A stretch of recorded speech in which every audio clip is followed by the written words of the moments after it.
নরসিংদীতে নিরাপদ অভিবাসন ও বিদেশ ফেরতদের পুনরেকত্রীকরণ কর্মশালা অনুষ্ঠিত হয়েছে। আলমগীর পাঠানের পাঠানো প্রতিবেদনে দেখুন বিস্তারিত। সবচেয়ে বড় কথা হলো যে আপনার জনশক্তি যে মন্ত্রণালয়ের যে অফিস আছে, যারা জনশক্তি অফিস, ওখানে যোগাযোগ করে আপনারা ওদের কাছে বুদ্ধি নেন যে কিভাবে আমরা বৈধভাবে যেতে পারি। অবৈধভাবে না যাওয়ার জন্য বিশেষভাবে গভর্নমেন্ট এবং ব্রেকের যারা এনজিও যারা আছে ওনারা সবাই আমরা প্রতিটা ট্রেনিং, আমরা তো বছরে অনেক ছেলে মেয়েদেরকে ট্রেনিং করি, বিভিন্ন ফোরাম পাই, ওখানে ওনাদেরকে আপনাদের আমরা বলি যে একটাই কথা হলো যে আপনারা অবৈধভাবে বিদেশ যায় না। বিদেশ যদি যেতেই চান তাইলে ট্রেনিং প্রাপ্ত হয়ে এবং বৈধ উপায়ে বিদেশ যাবেন। আমাদের যে স্ট্যাটিস্টিক্স আছে সেটা কিন্তু বৈধ স্ট্যাটিস্টিক্স, অবৈধ যে হাজার হাজার লোক যাচ্ছে এখনো সেটা। নরসিংদীর রায়পুরায় নিরাপদ অভিবাসন ও বিদেশ ফেরতদের পুনরেকত্রীকরণ improve sustainable reintegration of Bangladeshi returning migrants প্রত্যাশা 2 প্রকল্প ব্রাক মাইগ্রেশন প্রোগ্রাম স্থানীয় প্রশাসন জনপ্রতিনিধি সহ শীর্ষক কর্মশালা অনুষ্ঠিত হয়। 15 মে বুধবার সকালে উপজেলা সভাকক্ষে ব্রাকের মাইগ্রেশন প্রোগ্রামের আয়োজনে কর্মশালাটি অনুষ্ঠিত হয়েছে। কেউ যদি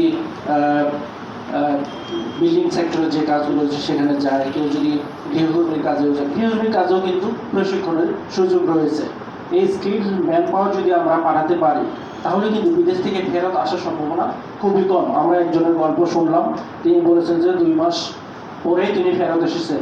ওনার যে শারীরিক একটা জটিলতা ছিল উনি বিষয়টা জানতেন, তারপরেও উনি এটা হয়তো বা কোনোভাবে লুকিয়ে উনি গিয়েছেন, তারপরে উনি স্কিল তেমন মনে হয়নি। আমরা যদি আমাদের স্কিল লেভারকে বাড়াতে পারি, আমাদের স্কিলনেস এটা যদি বাড়াতে পারি, আমরা যাওয়ার পরে চলে গেলে তো আর স্কিল বাড়ানোর সুযোগ নাই। নরসিংদী জেলার ব্রাকের সমন্বয়ক মোহাম্মদ মিজানুর রহমানের সভাপতিত্বে নরসিংদী জেলার ব্রাক মাইগ্রেশন প্রোগ্রামের MRHC কোঅর্ডিনেটর মোহাম্মদ আনোয়ার হোসেনের পরিচালনায় কর্মশালায় প্রধান অতিথি হিসাবে উপস্থিত থেকে বক্তব্য রাখেন রায়পুরা উপজেলা নির্বাহী কর্মকর্তা মোহাম্মদ ইকবাল হাসান। তারা পরবর্তীতে তাদের বক্তব্য আপনারা শুনবেন। আজকের অনুষ্ঠানের মূল যে প্রতিপাদ্য মূলত প্রত্যাশা একটি প্রোগ্রাম যেটি ব্র্যাক পরিচালনা করে থাকে। সেই প্রোগ্রামটি হচ্ছে যারা বিদেশ ফেরত, যারা দেশের বাইরে গিয়েছেন ভাগ্য পরিবর্তনের জন্য, তাদের ভাগ্য পরিবর্তন করে বা না করে তারা যখন চলে আসেন এবং একটি ট্রমার মধ্যে থাকেন মেন্টালি, সেই ট্রমাটাকে একটু লাঘব করার জন্য এবং স্বাভাবিক জীবনে ফিরিয়ে আনার জন্য একটি প্রকল্প নিয়েছে, সেটি হচ্ছে প্রত্যাশা। এটি সম্ভবত সেকেন্ড ফেজ চলছে, প্রত্যাশা 2। তো সেটির একটি এক্সটেনশন প্রোগ্রাম হচ্ছে আজকে এই উপজেলায়, যেটি আমরা আজকে কর্মশালা হিসেবে আয়োজন করছি ব্রেক মাইগ্রেশন প্রোগ্রামের আন্ডারে। তো এই কর্মশালায় একটি প্রকল্প উপস্থাপন হয়েছে। প্রকল্প উপস্থাপককে ধন্যবাদ জানাচ্ছি, যিনি উপস্থাপনা করছেন, চমৎকারভাবে উপস্থাপনা করছেন, এবং ব্রেকের যিনি জেলা সমন্বয়ক তাকেও ধন্যবাদ জানাচ্ছি আপনারা এই অনুষ্ঠানটি আয়োজন করার জন্য।